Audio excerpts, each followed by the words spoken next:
90 minutos de domínio do Corinthians no final da Recopa para uma vitória de 2-0 e mais um título para o Coringão, que desde 2008 coleciona títulos. Ontem o Atlético Mineiro perdeu para o Olímpia do Paraguai e tem que reverter essa situação no jogo da volta que acontece no Mineirão. Jogos regionais estão acontecendo na cidade de Araraquara e o time da Recreativa se prepara para a semifinal. E ontem teve um jogo treino na cidade de Piracicaba. Daqui a pouquinho dentro do 9 na área.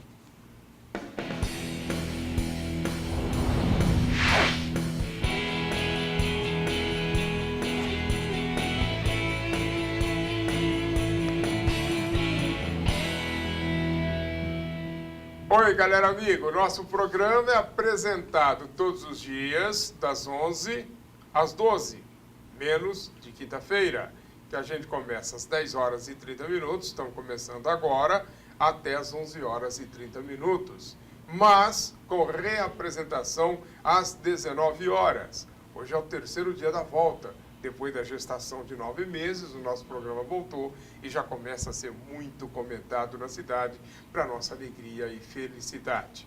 Hoje, aguardo aqui o Dedé Cruz, cantor da noite Ribeirão Pretana, e o intérprete do hino do Botafogo Futebol Clube. Aguardo com expectativa a chegada dele aqui no nosso programa.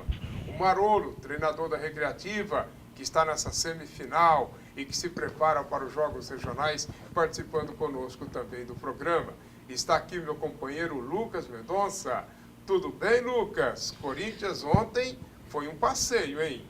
Tudo bem, Renê. Não poderia ser diferente o comentário a respeito do futebol dessa quinta-feira, senão essa final da Recopa. O Corinthians jogou tudo. Sheik jogou tudo, Romarinho jogou tudo. O time do Corinthians não teve detalhes, não teve um senão. O Danilo, que é aquele jogador que poucos falam, mas que muito aparece no jogo, mais uma vez deixou sua marca. E o São Paulo afunda na crise. Já estava numa crise danada e agora mais ainda. Tenho por mim que a contratação do Paulo Autuori não seria o remédio, como não será. Continuo dizendo isso. Não é este o remédio que o São Paulo precisa. Daqui a pouco vamos falar mais desse jogo e apresentar os gols da partida. Antônio Carlos, e o Atlético Mineiro, hein? Tomou um golzinho no fim do jogo e dificultou as coisas para a volta. O Olímpia com salários atrasados, cheio de problema. Não está de brincadeira não, hein, Antônio Carlos? Tá não, Renê. Oi, amigos do 9 na área, Guilherme, meu grande amigo Arthur Fonzar, outros elementos, Lucas, Marolo, Renê, todo mundo. Amigos do 9 na área, realmente, para o Atlético Mineiro, a coisa ficou bem difícil agora. Para poder almejar alguma coisa agora, tem que fazer 3 gols, o que não é fácil, porque nós tivemos uma situação mais ou menos semelhante no jogo anterior para o Atlético, e foi aquele segundo gol que culminou com a decisão nos pênaltis, saiu quase que a fórceps, saiu meio na marra. Agora, jogar aqui com time estrangeiro, tipo Olímpia, vai ser uma dureza. Muita dificuldade estamos antevendo por aí. Daqui a pouco vamos falar mais dessa final. Corintiano, treinador da Recreativa Feminino, Marolo. Tudo bem, Marolo? Tudo bem, Renê. Obrigado pela oportunidade de a gente estar aqui divulgando o basquete feminino, né? O basquete em si novamente. É um prazer enorme estar aqui com você. Obrigado. E que campanha foi feita, está sendo feita no estadual, e Marolo? Então, nós estamos disputando aí a Série A2, né, Renê? E novamente conseguimos levar a Recreativa à semifinal do campeonato. E vamos enfrentar São Caetano, dia 2 de agosto, às 19 horas na Recreativa, é o primeiro jogo. E depois, dia 8 e 9, lá em São Caetano, decidindo aí a semifinal. E a outra decisão da semifinal está sendo Piracicaba e Presidente Venceslau. E ontem você fez um jogo treino em Piracicaba? Nós contratamos algumas jogadoras, né, para esse segundo semestre. E está faltando um pouco de entrosamento nessa equipe. Essas jogadoras que nós contratamos não podem jogar o Paulista. Para haver esse entrosamento maior para os jogos regionais, já que nós estamos em busca do bicampeonato, não só da Série A2, mas também dos regionais. Eu marquei esse amistoso ontem lá em Piracicaba e pude revezar, observar, analisar algumas coisas que eu já treinamos hoje de manhã, já pude corrigir algumas falhas que nós cometemos, aprimorar algumas virtudes, visando os jogos regionais. Esse time do Piracicaba está na semifinal. Está na semifinal e vai enfrentar a equipe de Presidente Venceslau. E você achou prudente enfrentar Piracicaba? Porque você pode enfrentar Piracicaba na decisão. Na final. Mas de qualquer maneira as equipes já se conhecem. E não tem opções também. Nós jogamos 2 vezes com Piracicaba esse ano e ganhamos as 2. Lá no primeiro turno e aqui no segundo. É uma equipe também que evoluiu muito. Mas aí você sempre acaba mudando alguns detalhezinhos para um jogo para o outro. Mas eu acho que não chega a influenciar o fato do amistoso. Mesmo porque elas também estão se preparando para os jogos regionais da região lá de Piracicaba. Perfeito. Antônio Carlos, pergunta ao Marolo. Sem dúvida. É uma pergunta de quem não acompanha. Né? Eu vejo o Marolo como onipresente. Eu vejo ele treinando, ou pelo menos via ele treinando uma equipe de basquete na Cava do Bosque e vejo ele treinando uma equipe de basquete na Recreativa. Tá certo? É a mesma coisa? São coisas distintas? Qual é a equipe que vai... Ou se forem coisas distintas, qual é a equipe que vai representar a Ribeirão Preto nos jogos regionais? Bom, primeiro, quando a prefeita me convidou para assumir a equipe de basquete feminino de Ribeirão, na realidade ela me convidou para ser coordenador de basquete e logo em seguida o convite para ser técnico. Até então essa equipe era apenas da Secretaria de Esportes. E pelo fato de eu já estar há 25 anos na Recreativa como técnico e ter toda uma estrutura montada lá para o basquete, eu achei interessante juntar as 2 entidades, né, para que nós tivéssemos mais força em termos de patrocínio, divisão de despesas e trazer jogadoras de uma qualidade melhor. Então essa equipe nossa hoje, ela treina tanto na Recreativa como na Cava do Bosque. É a mesma equipe, então? É a mesma equipe, é Recra/SME, o nome da equipe. Entendi. Né? A SME é a Secretaria Municipal Secretaria Municipal de Esportes. E agora, como é que está sendo difundido o basquete na cidade? Ele está sendo levado para outros núcleos, para outros bairros? Você tem, assim... Quantas meninas estão praticando esse basquete hoje em Ribeirão Preto e que faixa de idade? Nós estamos trabalhando, Renê, com vários segmentos. Né? Então, quando a gente assumiu esse cargo ali na Secretaria de Esportes, e por eu sempre desenvolver um trabalho de base, a primeira preocupação minha foi abrir vários núcleos em Ribeirão Preto. Então, hoje nós temos 8 núcleos de basquete dentro das escolas municipais, que é onde você tem o material humano e também a segurança. E, além de tudo, a higiene, a limpeza do prédio, tudo que fazer em quadras abertas. Hoje nós estamos com aproximadamente 500 crianças no nosso projeto, de 9 a 14 anos, e devemos estar em torno de 200, 220 meninas. Essas meninas que despontam nos núcleos, elas vão para a Cava do Bosque, que eu criei um centro de aperfeiçoamento. Tá? Então são estágios. Aí elas saem da Cava do Bosque, prontas para irem para as equipes de competições da Recreativa. Então é um degrau. E daí, automaticamente, elas já estão no adulto. Hoje nós temos 3 meninas que saíram desses núcleos e estão na equipe adulta com 16, 17, 18 anos de idade. Comparando com o futebol, então, essa seria então uma escolinha de preparação, onde você garimparia, eu posso dizer assim, as meninas que posteriormente vão pertencer ao time principal. É isso? Nós garimpamos nos núcleos, lapidamos na Cava do Bosque e levamos elas em condições de competir para a Recreativa. Mais uma só, porque ele não deixa, o Renê não deixa eu fazer muitas, porque se eu começar aqui, eu pergunto até amanhã cedo. É a única coisa que eu sei fazer, mais ou menos com o microfone na mão, é perguntar. Eu fui repórter a vida inteira. Mesmo porque seus filhos foram atletas meus no basquete. Também foram. Você é um apaixonado. Aí eu quero perguntar o seguinte, nessa garimpagem, você já tem na equipe principal algumas meninas, ou uma menina, ou 10 meninas, ou quantas meninas você tem? Hoje nós temos 3 atletas que integram a equipe adulta. Já rendeu fruto. Desde 2012. O ano passado nós fomos campeões regionais abertos e campeões da A2 e elas participaram dos 3 títulos, né? Que é a Ingrid, a Ariane e a Isabelle, que é a mais nova, com 15 anos. Então, e elas não só fazem parte da equipe, como elas jogam também. Não é aquelas jogadoras de categorias menores que só ficam no banco e completam a coletivo. Lucas. Eu achei interessante, Renê, esse trabalho de garimpagem, que seria nada mais seria que a peneira. E o interessante é que esse trabalho, que até então é social e desenvolvido pela Secretaria Municipal de Esportes, traz para o adolescente, porque acima de 9 anos, no mundo de hoje já é adolescente, não vejo criança não, traz para eles a perspectiva de profissionalizar. Então, o estágio que hoje seria recreativo, independente de disputar Série A2 ou não, seria como o mérito ao profissionalismo.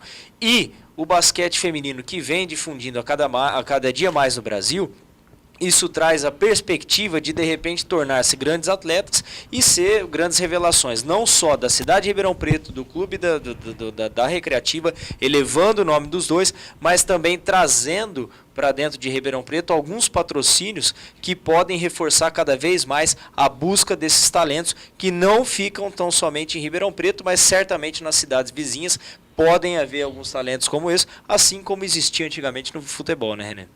Nesse aspecto de patrocínio, está conseguindo suprir a necessidade? Não. A grande dificuldade nossa justamente é essa, né? Nós estamos indo pelo segundo ano consecutivo para as finais da A2, já temos a vaga garantida para a especial, mas nós não conseguimos um patrocínio para atingir um nível de 1-1. Nós temos algumas jogadoras a nível de A1, mas não um elenco ainda para disputar 1-1.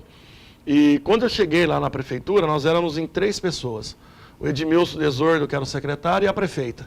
Né? Então, quer dizer, as 2 pessoas me apoiando e o Marolo sozinho tentando criar esse universo. Então, algumas coisas, Renê, interessantes estão acontecendo. Ao longo desse percurso, o Dante Fischetti, presidente da Recreativa, comprou a ideia do basquete feminino. E o apoio que a Recreativa vem dando ao basquete feminino tem sido muito grande, onde tem proporcionado a gente construir essa estrutura. Hoje, o próprio secretário Palincas tem nos apoiado muito, e uma pessoa que eu não posso deixar de falar, que talvez seja o maior apoiador de todos no meu projeto aí com basquete, é o Eduardo Batista Dado, que é um apaixonado, tem me dado todas as condições de trabalho, né? Já que a parte financeira de contratação de jogador é com a Secretaria de Esportes, e tem me dado os recursos. Para você ter uma ideia, hoje nós temos a Micaela em Ribeirão, que disputou 2 Olimpíadas Mundial. Contratei 2 jogadoras que já jogaram na Seleção Brasileira Juvenil, e nós estamos com 2 jogadoras na Rússia. Elas chegam hoje à noite. Foram para lá disputar o Mundial Universitário, que é a Leide e a Jennifer. Né? Inclusive a Leide já estava comigo, e a Jennifer eu contratei ela semana passada e vai ficar aqui com a gente para o segundo semestre. A Leide e a Jennifer estarão nos Jogos Regionais? Vão estar, elas chegam hoje meia-noite da Rússia. A Micaela vai disputar os Jogos Regionais. A Micaela vai, inclusive eu vou buscar as 2 à meia-noite hoje no aeroporto, e amanhã elas treinam de manhã, não vai ter descanso, e viaja às 3 horas da tarde para os regionais. Qual foi a contribuição que a Micaela trouxe para difundir o basquete em Ribeirão Preto, para ajudar? Então, são vários os aspectos, né? Primeiro, porque Ribeirão Preto não tinha uma tradição no basquete feminino. Isso. Então, a partir do momento que você traz uma jogadora do nível da Micaela, as outras jogadoras começam a olhar com outros olhos para Ribeirão. Bom, peraí, o que essa jogadora foi fazer em Ribeirão Preto? Tem virtudes, tem coisa boa acontecendo na cidade.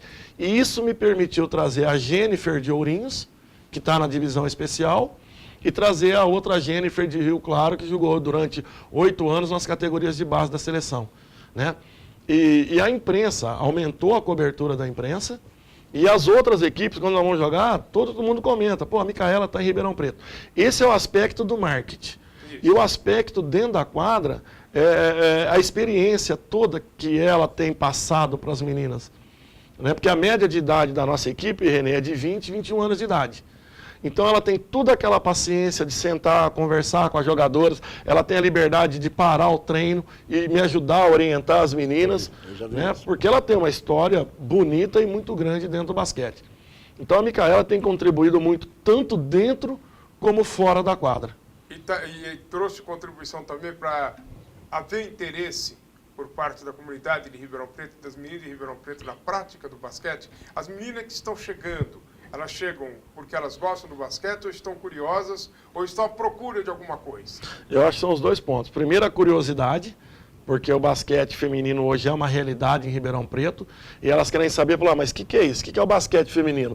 Por que está na mídia? Por que é campeão da A2, subiu, campeão dos regionais, dos abertos, Micaela, jogadora de seleção brasileira. Então tem o aspecto curiosidade e tem o fator que nos nossos núcleos nós levamos a equipe principal para visitar os núcleos, colocando essas crianças, Antônio Carlos, em contato direto com as atletas.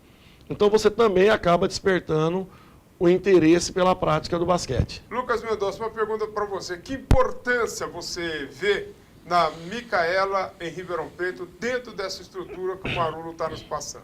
O próprio Marolo já disse, a liderança em si.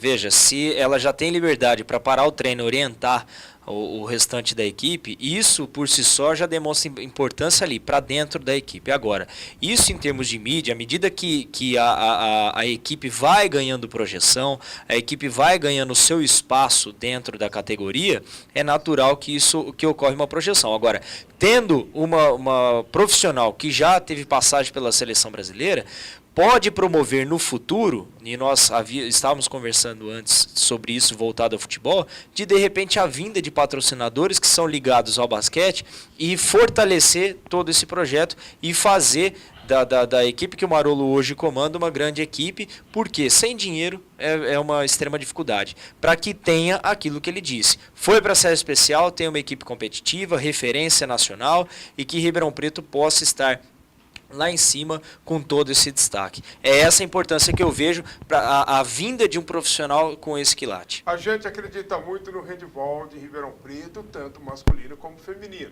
No handebol feminino, nesta manhã, Ribeirão Preto, placar apertado, é verdade, ganhou de matão pela contagem de 16-12.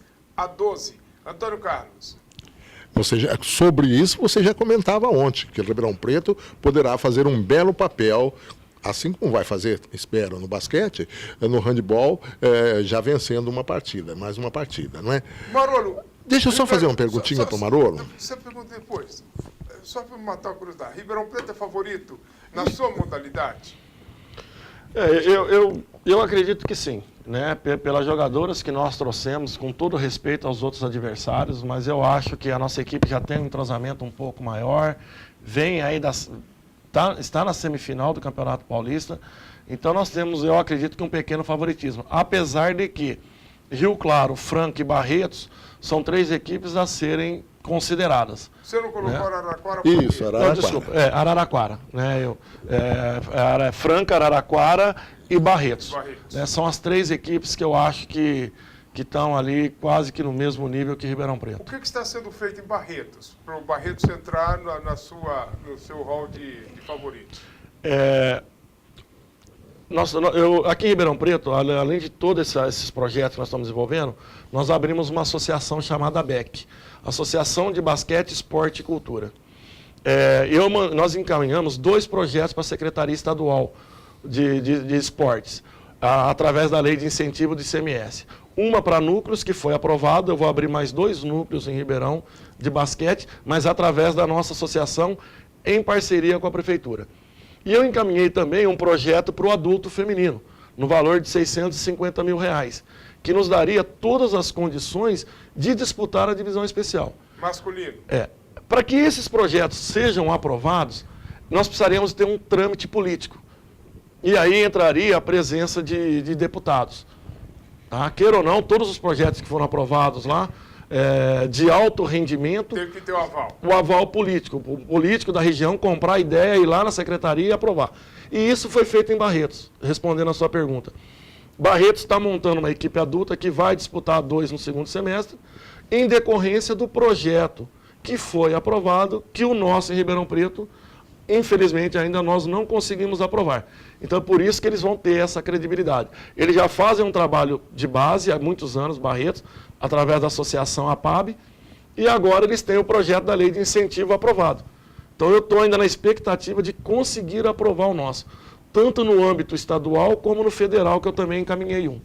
Ok. Antônio, pelo que a gente observa, a iniciativa privada, que está fora desse contexto, mas o basquete, não só em Ribeirão Preto, mas em outros lugares também, o nosso basquete está dependente da classe política, do poder público. Pois é, dependendo de dinheiro, né? Da onde ele vier. Pode vir do poder público, pode vir da iniciativa privada. Da onde vier o dinheiro, é importante que tenha dinheiro. Agora, nessa linha, o Lucas abordou uma coisa importante diante da jogadora de seleção que você trouxe para Ribeirão Preto. Que ela repercute, evidentemente, a nível nacional, a nível da mídia, a nível de Ribeirão Preto, a nível de patrocínio, e é muito importante também, claro, e mais importante, que é o reforço para a equipe. Aí, dentro dessa linha, eu queria te perguntar assim, se for uma pergunta ignorante, eu peço perdão, tá certo? Mas repercute a nível de Ribeirão Preto, reforçando a equipe, repercute a nível de mídia nacional, e aí eu pergunto, a nível de NBB, como é que tem essa repercussão? Como é que as entidades maiores de basquete do Brasil enxergam Ribeirão Preto no basquete? Então, nesses 2 últimos anos, a gente atingiu um estágio muito grande dentro do basquete feminino, nunca alcançado em Ribeirão Preto antes. Tanto que o ano passado a gente foi convidado para participar da Liga Feminina. Tá bom. Nós recebemos o convite do presidente da Liga. Ribeirão é uma cidade importante, sim, né, Mário? Sim, não tenha dúvida. Acho que Ribeirão Preto é que não conhece a sua importância dentro do cenário. São 600 mil habitantes, uma cidade extremamente desenvolvida, né? Então é evidente que é interessante para a Liga, para a Federação, ter uma equipe de basquete de alto nível na nossa região, bem como tem Franca hoje no masculino, Orlândia no futsal masculino. Então seria muito interessante que Ribeirão Preto tivesse uma modalidade de alto nível, tirando as equipes de futebol que estão no outro patamar aí, né? Ter uma modalidade supostamente chamada de amador, né? Porque hoje tudo é profissional, nesse âmbito. E eu acho que o que falta, Renê, é um amadurecimento dos empresários de Ribeirão Preto.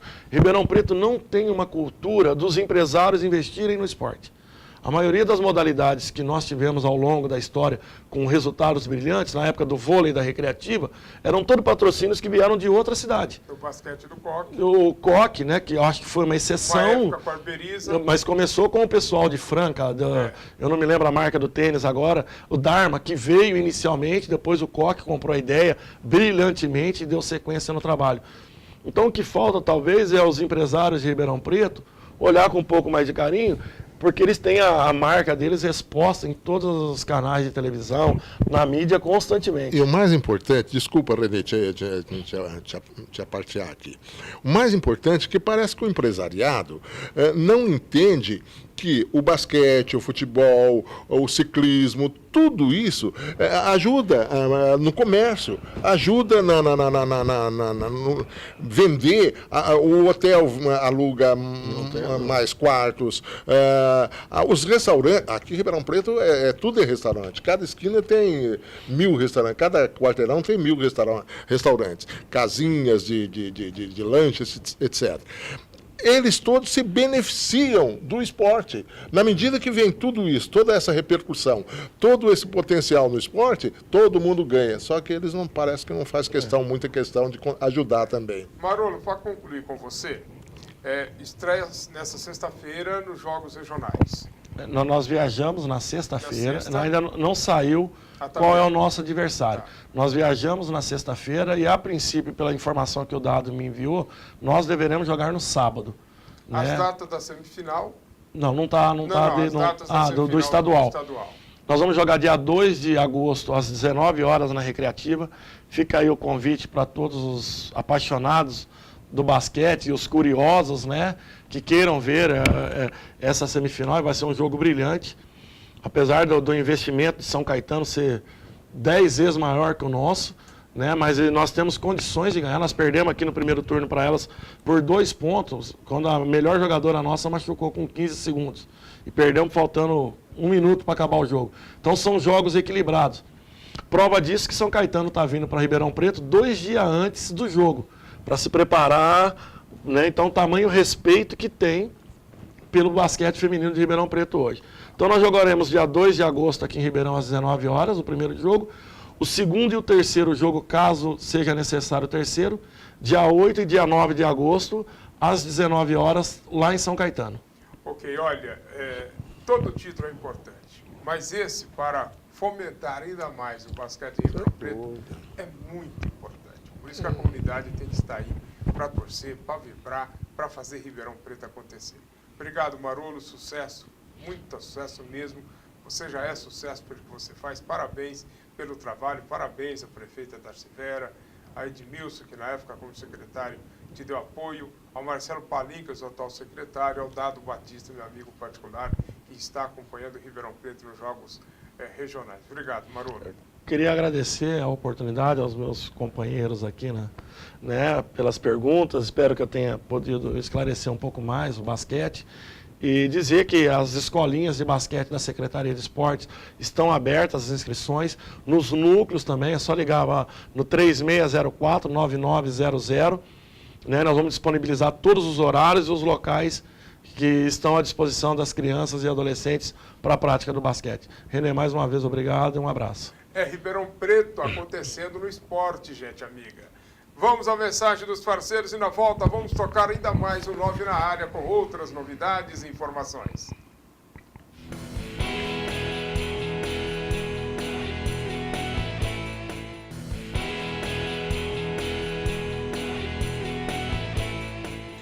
Muito bem, galera amiga, aqui é o 9 na área, que também está no Facebook.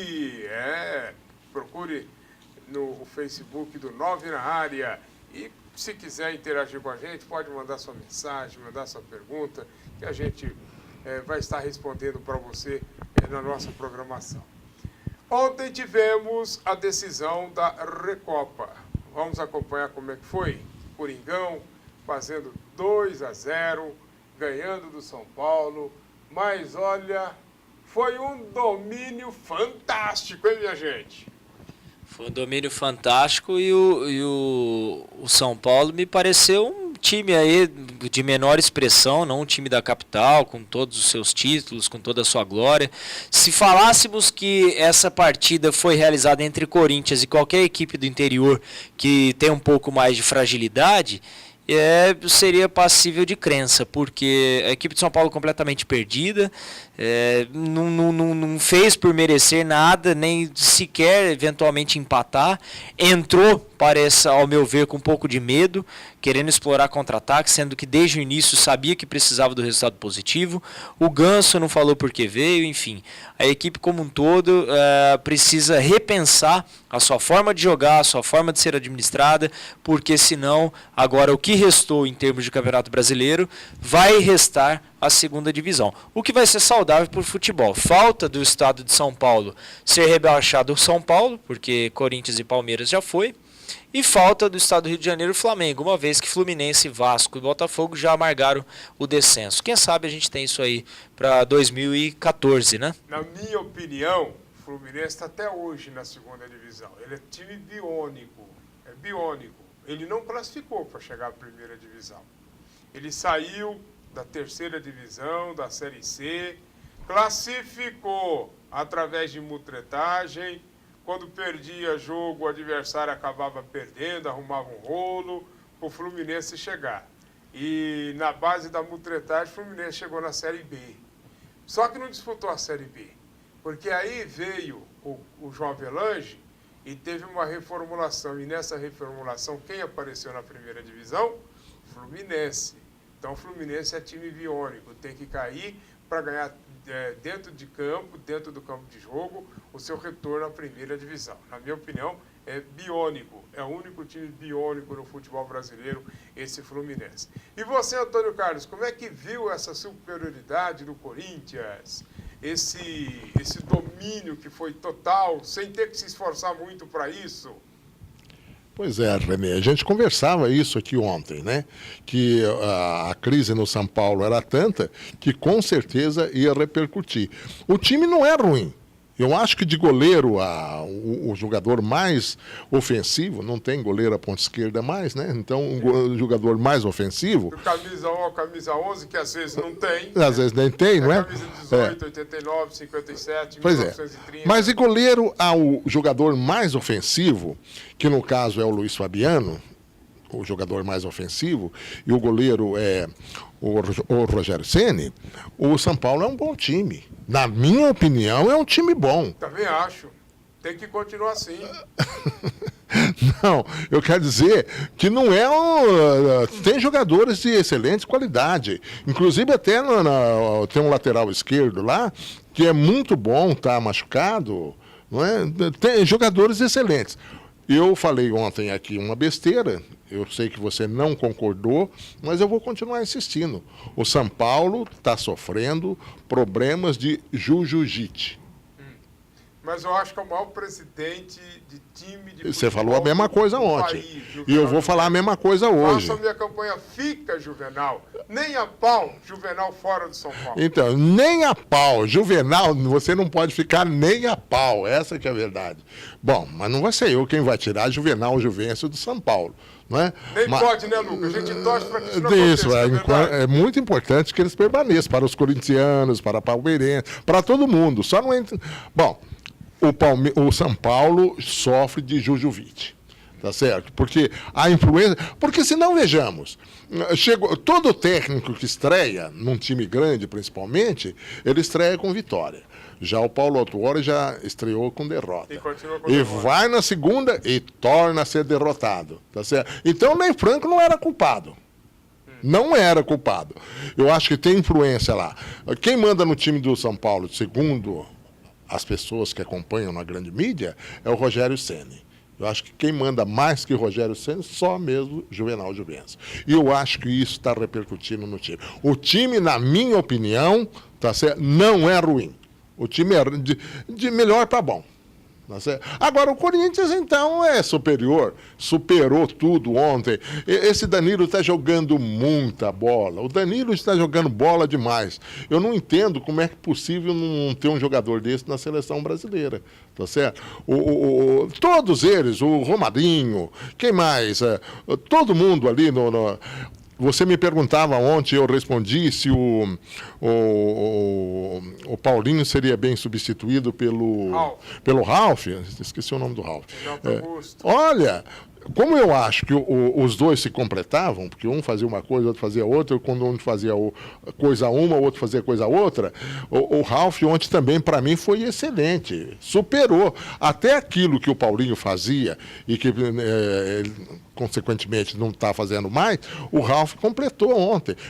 O Corinthians jogou de forma impecável, como você disse, tá certo? De Cássio a Paulo Guerreiro. Eu acho, Lucas, que o São Paulo acreditava que não teria condições nenhuma de levantar esse caneco. Entrou derrotado, desmotivado. E eu vou dizer por quê. Na hora de tirar a foto, antes de começar o jogo, a foto, que seria a foto do título, você tira antes e depois você pega aquele que foi campeão. O pessoal do Corinthians estava todo aceso, já postando, já se colocando... E o pessoal de São Paulo já foi um sacrifício para reunir, viu? É uma equipe fragilizada, sem dúvida nenhuma. Fragilizado no Campeonato Brasileiro, fragilizado internamente por crise na diretoria, fragilizado desde o vestiário. A chegada de um técnico normalmente não ocorre com vitória. Às vezes um empate, ou pelo menos apresentando um bom futebol.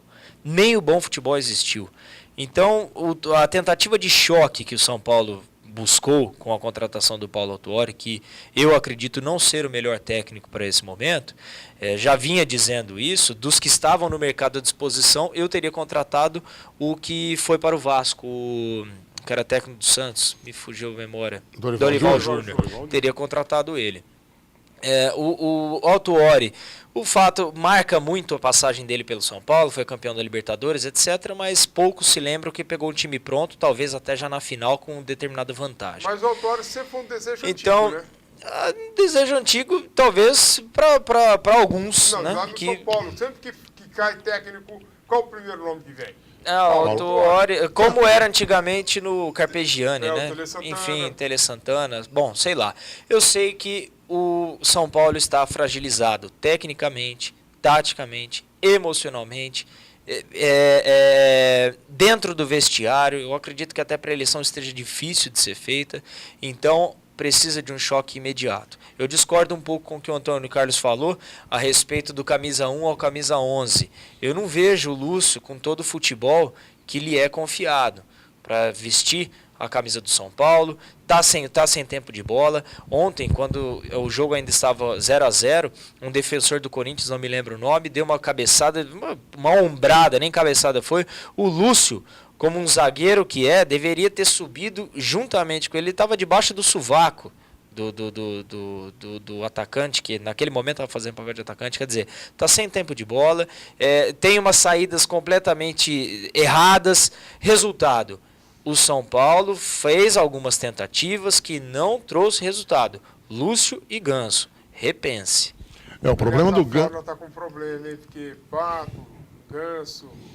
Pois é, mas com a respeito ao Ganso, Juvenal Juvencio, o presidente do Santos, esqueci o nome dele agora, o doutor Luiz Álvaro, ele dizia o seguinte: quando, por ocasião daquela negociação, que foi uma coisa difícil, demorou 2 meses, 3 meses para se concretizar a negociação, depois de efetivada a compra por parte do Juvenal Juvencio São Paulo, o doutor Luiz Álvaro disse o seguinte, não foi para mim que ele disse, estava na imprensa da época, né? Ele disse assim: olha, o Paulo Henrique Ganso jamais vai se recuperar da contusão que ele tem, do machucado que ele tem. Então o que levou? O Juvenal Juvencio... Quem disse isso foi o presidente do Santos. Foi o presidente do Santos que falou. O Juvenal Juvencio ignorou isso. E eu até hoje estou procurando, estou tentando ver cadê o Paulo Henrique Ganso. Me dá a impressão durante o jogo, tá certo? Porque é um craque, né? Passar a bola com a precisão com que ele passa, eu acho que tem poucos jogadores no Brasil que fazem isso. Mas ele está sempre escondido, sempre num cantinho, não vai, ele não participa do jogo. Ele anda durante todo o tempo. Eu fiz questão ontem de ver, durante todo o desenrolar da partida, a gente vê o Ganso andando. Tá certo? Quando ele passa uma bola, ele para e deixa ver. Agora é com vocês aí. O Ganso não está fazendo jus ao apelido. Porque o Ganso, ele é feroz. Ele é valente. Renê, em relação a essa declaração que o Antônio Carlos está citando, eu vejo que ela teve um cunho político, de alfinetar um dirigente, outro, de que eles fizeram aí uma baita negociação e teve um tonto que comprou. Eu não vejo assim. O problema do Ganso era clínico, era médico. Se ele não tivesse recuperado, ele estava na cadeira de roda ou, quem sabe, até fazendo alguma outra coisa que não jogando futebol. Ele está com condições, está pondo o pé na bola, etc. O que eu vejo é que, taticamente, ele está jogando errado. Taticamente, ele não está sendo posicionado, ou pelo menos não está tendo a liberdade que deveria, ou jogando da maneira que ele jogava lá no Santos, onde o seu bom futebol aparecia. E digo mais, futebol não é feito por apenas um atleta. Ele passava a bola para aquele que lá na frente sabia dar continuidade ao passe que ele tinha. Então nós temos aí o Luiz Fabiano, que está emburrado, fala que acertou, não acertou, vai para lá, vai para cá, e não está legal. Jadson machucado, Osvaldo que cisca pra caramba, enfim, laterais que quando fazem papéis de ala são apoiadores fracos, Juan e companhia limitada. Ou seja, não existe conjunto. Por isso eu sou contra dizer que o São Paulo é bem formado do camisa 1 ou camisa 11. Tem bons jogadores, ponto. De bons jogadores, o Brasil tá cheio. Precisa ter melhores jogadores. Uma pergunta para os dois. Uma pergunta para ser respondida rapidamente. São Paulo no Campeonato Brasileiro está cotado para rebaixamento? Chegou a vez do tricolor na segundona do Brasil? Corre o risco. Para mim, corre o risco de ser rebaixado. Com essa equipe aí, não estou falando aqui de Botafogo, Comercial, essas coisas, não. Estou falando das equipes lá de São Paulo mesmo. Tá certo? Ele corre o risco. Eu acho um pouco prematuro para dizer isso. Eu vou falar com base em estatísticas. Dos últimos campeonatos brasileiros, ou melhor, desde a sua era de pontos corridos, o time que vacilou no começo foi difícil escapar do rebaixamento, à exceção do Fluminense, que deu aquela galopada, salvo engano, em 2008, 2009.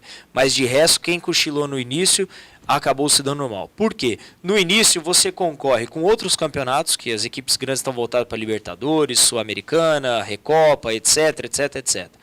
E deixando de pontuar nesse início, vai tomando um formato o Campeonato Brasileiro ao longo do seu tempo, que as equipes vão ganhando entrosamento, algumas equipes vão brigando porque já acabaram com o seu calendário de meio de ano, então tem somente o Campeonato Brasileiro pela frente, e o São Paulo está perdendo essa oportunidade. Então, estatisticamente, hoje o São Paulo é candidato a rebaixamento.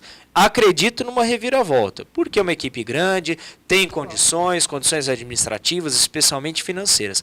Mas hoje, respondendo com base na estatística, eu acredito no rebaixamento. Eu não assisti o jogo, eu vi a partida do Corinthians e São Paulo.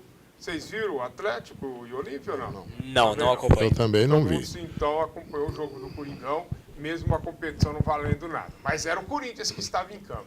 Vamos ver como que o Atlético Mineiro perdeu para o Olímpia 2-0. Perdeu o título com esse resultado ou não, Antônio Carlos? Não, ainda não perdeu. Tem a chance. É difícil, é muito... 3-0 num time desse porte não é fácil de fazer. Mas eu acredito, tem bons jogadores, tem Jô, tem o Ronaldinho Gaúcho, não sei se volta o Bernardo. Bernardo joga, volta o Bernardo. Deve estar, é o primeiro, né? Volta o Bernardo. Então eu acredito, volta, né? Porque ele não jogou ontem. Não, estava suspenso. Não, eu só tô. A gente faz uma confusão, é tanto jogador, tanta gente. Agora, aí, não. Pensei ele jogou no final do jogo, 2-0. Isso. Tem chance. Pode reverter. Futebol é futebol. E o Atlético não é um timinho, não. É um bom time, muito bem treinado, porque o técnico também é muito bom, não é mesmo? Então, eu acredito que numa possibilidade de virada nisso aí. Você acredita na virada, Lucas, ou não? Renê, seria até uma incoerência dizer que eu não acredito com base no jogo que levou o Atlético Mineiro à final. O Atlético Mineiro fez um jogo... O Olímpia é um time surpreendente. Não, eu não vejo assim, Renê. Tantos problemas, chega a uma final... Renê, ok, concordo. Então vamos lá, falar de salários atrasados. Eu acredito que os jogadores, ainda que estejam enfrentando essa questão do salário atrasado, eles ganham uma projeção inigualável. Então, agora o salário atrasado vai ficar para uma conversa de hoje, quinta-feira. Agora os jogadores vão lá, ô seu presidente, tá com o salário atrasado, ajeita alguma coisa aí pra gente e tudo mais. Mas o jogador, ele quer a projeção, ele não quer ficar jogando no Paraguai. Ele não quer ficar ali resumido a Libertadores. Ele quer ir para a Europa, onde o dinheiro está correndo, embora haja crise lá, as negociações ainda permanecem milionárias. Neymar, Cavani e companhia limitada. Então, esse anseio dos jogadores, até para fins de projeção, existe, ainda que seja para ganhar menos do que salários milionários que a gente está acostumado a ver. Então, essa situação, eu vejo que, num momento como esse, é colocada de lado. Ponto. Com relação ao placar, o que levou o Atlético Mineiro a essa decisão foi exatamente o placar igual de 2-0 que tomou no jogo de ida, chegou no Independência e virou. O que não pode é o Atlético falar que não vai conseguir reverter ou não conseguiu porque não jogou no Independência e vai ficar no Mineirão. Aí para com isso. Jogador que é jogador, joga em qualquer lugar. O Atlético tem condições. Agora, o que me chama a atenção foi um primeiro gol como esse, que uma bola na intermediária resultou num gol, tá todo mundo olhando. Então são pontos que devem ser corrigidos. Não sei se de repente a pressão da torcida, o time estava distraído, o que poderia ser. Mas distrações como essa podem ser fatais. E, Renê, só para completar, desculpa, o meu raciocínio aqui.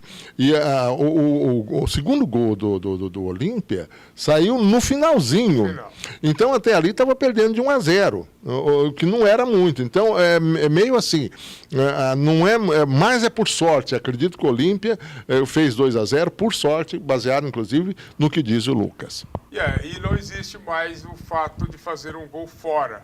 Não tem. Então, 2-0 já vão para a decisão. Ô Renê, convém lembrar só para encerrar 3-1, 4-2. Convém lembrar só para encerrar esse assunto de Libertadores que tradição por tradição na competição o Olímpia tem mais. Então, talvez o Olímpia não estava aí na mídia recentemente, a gente ouve falar muito de Boca, Vélez e companhia, o Olímpia tem mais. Já foi campeão, salvo engano, por 3 vezes, campeão mundial. 7 então, decisões. peso por peso, o Olímpia tem mais que o Atlético. Então, olho vivo aí que não é uma equipezinha qualquer não. Demonstrou isso, que com salário atrasado foi lá e fez a lição de casa. Galera amiga, a gente volta já com 9 na área, com o Dedé Cruz.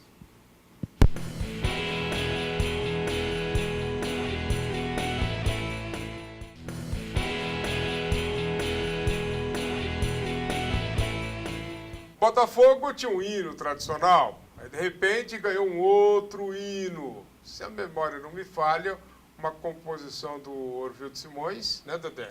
Tá tudo Orvildo bem? Simões, tudo bem? E o Ricardo Cristiano Ribeiro. Isso. O Ricardo compôs mesmo ou ele entrou de carona? Não, o Ricardão é esperto, ele escreve bem, ele é meio metido a poeta, mas é um cara que coloca bem as palavras. O Ricardo Ribeiro, ex-presidente do Botafogo, um cara espetacular. Eu gosto muito do Dr. Ricardo Cristiano Ribeiro. Eu E também. Tá lá, composição, Ricardo Cristiano Ribeiro e o nosso Orvildo. Vamos ouvir como é que ficou lá. Todo mundo já conhece de cor e salteado, porque quem canta esse hino do Botafogo é ele aqui, ó, Dedé Cruz.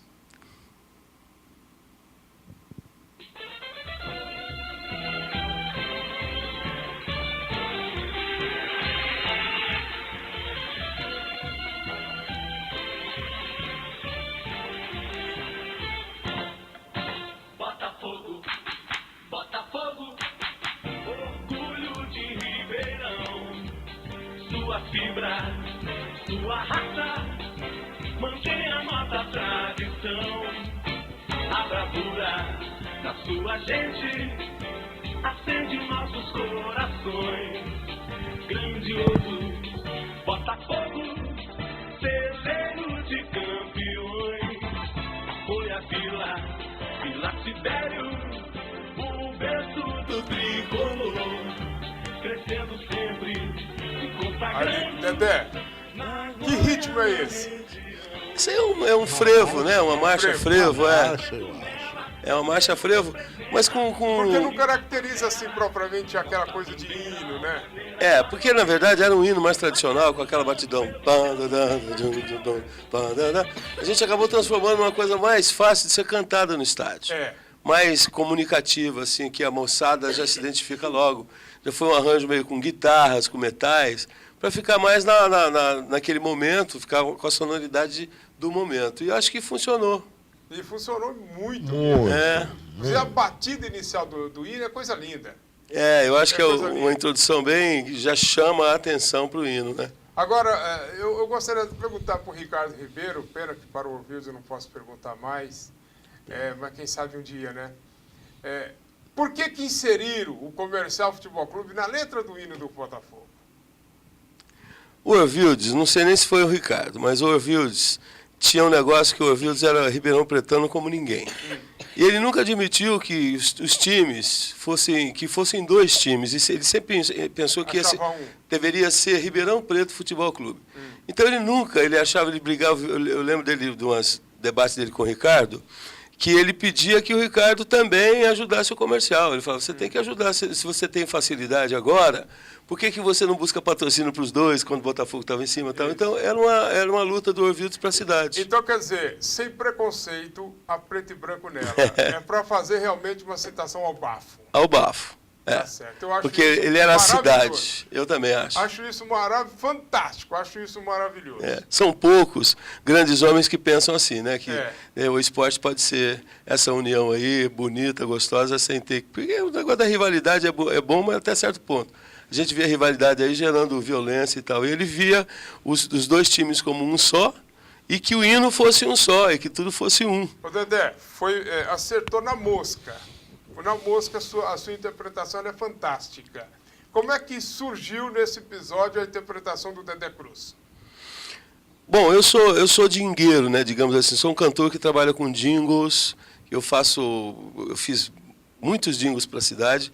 E tem a minha voz, na verdade, as pessoas às vezes pediam jingle pela minha voz e nem tanto pelo jingle, porque já marcou com esse negócio dos jingles.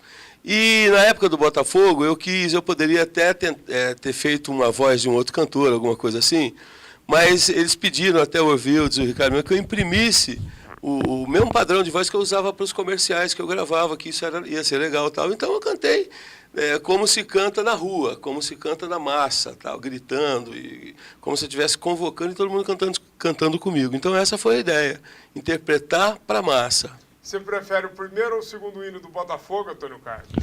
O segundo, sem dúvida, é esse que acabou de tocar. O primeiro, se não me falha a memória, tinha a participação de um grande profissional de microfone de Ribeirão Preto, assim como também ele é profissional de microfone, que era o Silveira Lima. Vocês se lembram disso? Alguém se lembra disso? lembro. É só mesmo quem tem esse mundaréu de cabelo branco na cabeça que vai lembrar disso, tá certo? Então, o segundo é uma maravilha. É muito bonito eu acho mesmo. que eles foram felizes. Muito feliz, muito Verdade. feliz. E se tem um dedinho que seja de Orville de Simões, tá certo? Eu tive o prazer de acompanhar, de ouvir, de ver ele tocar. Tinha um violonista também, que era de uma relojoaria, Mancuso. Caetano Mancuso. Violonista de primeira. Nossa, quem viu, quem teve a oportunidade de ver Caetano Mancuso, mais Orville de Simões, brincando com violão, como eu estou arrepiado, viu? Olha, me arrepiou, viu? Maestro soberano, diria o Chico Buarque, né? Nossa. Eu adorava. O Caetano Mancuso, que também já se foi, não é? Ao que consta também já se foi, né? Deve ter uma orquestra maravilhosa lá em cima, né? Ele fazia uma locomotiva no violão, Dedé, não sei se você teve. Eu lembro, eu acompanhei. Você acompanhou também? Claro. Coisa Dos meus impressionante. ídolos. Pena que o Dedé chegou tarde, porque eu queria tê-lo aqui para conversar mais sobre o hino, falar mais da coisa, mas eu quero falar de um show que vem aí. É a maior cantora do Brasil de todos os tempos, na minha opinião. É Ângela Maria. Ângela Maria vem aí. Sapoti. A Sapoti. O seu amor. Quem tem amor, peça a Deus. Ângela Maria se apresenta de verdade. quando na casa do Dedé, em Dedé. Ângela Maria vem. Quem foi na vida que teve uma... Vamos lá então, se apresenta quando, Ana Maria, na sua casa, Dedé?